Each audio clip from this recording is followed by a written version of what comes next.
నమస్కారం friends, welcome to education concepts. Friends, ఈ వీడియోలో మనం ఆంధ్రప్రదేశ్లో ఏవైతే మనకి 1051 పంచాయతీ సెక్రటరీ పోస్టుల నోటిఫికేషన్ విడుదలైందో వీటికి సంబంధించి ఏదైతే మనకి ఎగ్జామ్ ఉంటుందో వాటికి సంబంధించిన డీటెయిల్స్ తెలుసుకుందాం. అంటే ఎగ్జామ్ ప్యాటర్న్ ఏ విధంగా ఉంటుంది, క్వశ్చన్స్ ఎన్ని ఉంటాయి, టైం అయితే ఎంత ఇస్తారు, మార్క్స్ ఎన్ని ఉంటాయో తెలుసుకుందాం. దానితో పాటు మనకి నెగిటివ్ మార్కింగ్ విధానం ఏ విధంగా ఉంటుందో కూడా క్లియర్గా తెలుసుకుందాం.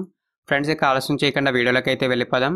ఫ్రెండ్స్, మనకి చూసుకుంటే ఆంధ్రప్రదేశ్లో 1051 పంచాయతీ సెక్రటరీ పోస్టులకు నోటిఫికేషన్ రిలీజ్ చేశారు.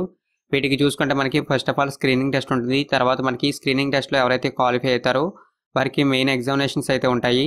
వాటికి సంబంధించి ఇక్కడ మనకి నోటిఫికేషన్లో క్లియర్గా ఇన్ఫర్మేషన్ అయితే మెన్షన్ చేశారు. ఆ ఇన్ఫర్మేషన్ ప్రకారం మనకి చూసుకున్నట్లయితే స్క్రీనింగ్ టెస్ట్ అనేది మనకి డిగ్రీ స్టాండర్డ్స్పై అయితే జరుగుతుంది. అదేవిధంగా ఆబ్జెక్టివ్ టైప్ ఆఫ్ క్వశ్చన్స్ అయితే ఇందులో ఉంటాయి. ఇందులో చూసుకున్నట్లయితే మనకి పార్ట్ ఏ, పార్ట్ బి అయితే ఉంటుంది. పార్ట్ ఏకి సంబంధించి 75 క్వశ్చన్స్ వస్తాయి, 75 మార్కులు ఉంటాయి. పార్ట్ బికి సంబంధించి 75 క్వశ్చన్స్ వస్తాయి, 75 మార్కులు ఉంటాయి. టోటల్గా మనకి 150 మార్కులు ఉంటాయని మెన్షన్ చేశారు. అదేవిధంగా 150 నిమిషాల సమయం, అంటే మనకి టోటల్గా 2.5 అవర్స్ అనేది సమయం ఇస్తారని చెప్పి కూడా క్లియర్గా మెన్షన్ చేశారు. ఇందులో మనకి పార్ట్ ఏలో చూసుకుంటే జనరల్ స్టడీస్, మెంటల్ ఎబిలిటీ ఉంటాయి. పార్ట్ బిలో చూసుకుంటే మనకి rural development and problems in rural area with specific reference to Andhra Pradesh అనేది ఉంటుంది సబ్జెక్టు. ఇవైతే మీరు చూసుకోవచ్చు. అదేవిధంగా ఈ టాపిక్స్కి సంబంధించిన బుక్స్ని కూడా మన ఛానల్లో అయితే రివ్యూ చేద్దాం. అవి కూడా మీరైతే గుర్తుంచుకోండి. ఇక నెగిటివ్ మార్కింగ్ విధానంలోకి అయితే వెళ్తే మనకి నెగిటివ్ మార్కింగ్ అనేది as per government GO number 235 ప్రకారం ఉంటుందని చెప్పి మెన్షన్ చేశారు. అంటే మనకి చూసుకుంటే ఒక క్వశ్చన్కి మనం తప్పు ఆన్సర్ అనేది పెడితే 1/3 ఆఫ్ ది మార్క్స్ అనేది కట్ చేస్తామని చెప్పి క్లియర్గా మెన్షన్ చేశారు.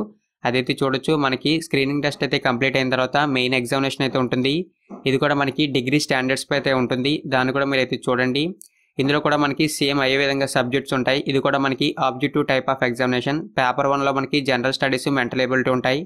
పేపర్ 2లో మనకి rural development and problems in rural areas with specific reference to Andhra Pradesh అనేది ఉంటుంది. ఇందులో చూసుకుంటే మనకి క్వశ్చన్స్ అనేవి పెరుగుతాయి. క్వశ్చన్స్ అనేవి జనరల్ స్టడీస్ అండ్ మెంటల్ ఎబిలిటీకి సంబంధించి 150. అదేవిధంగా టైం చూసుకుంటే 150 మినిట్స్, అంటే మనకి 2.5 గంటలు సమయం ఇస్తారు.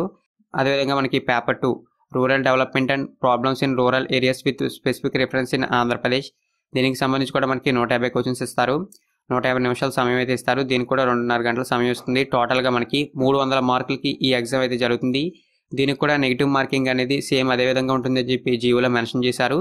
ఇవైతే మీరు క్లియర్గా చూసుకోవచ్చు. ఫ్రెండ్స్, ఈ వీడియోలో నేను వీటికి సంబంధించిన వివరాలు మాత్రమే తెలియజేశాను.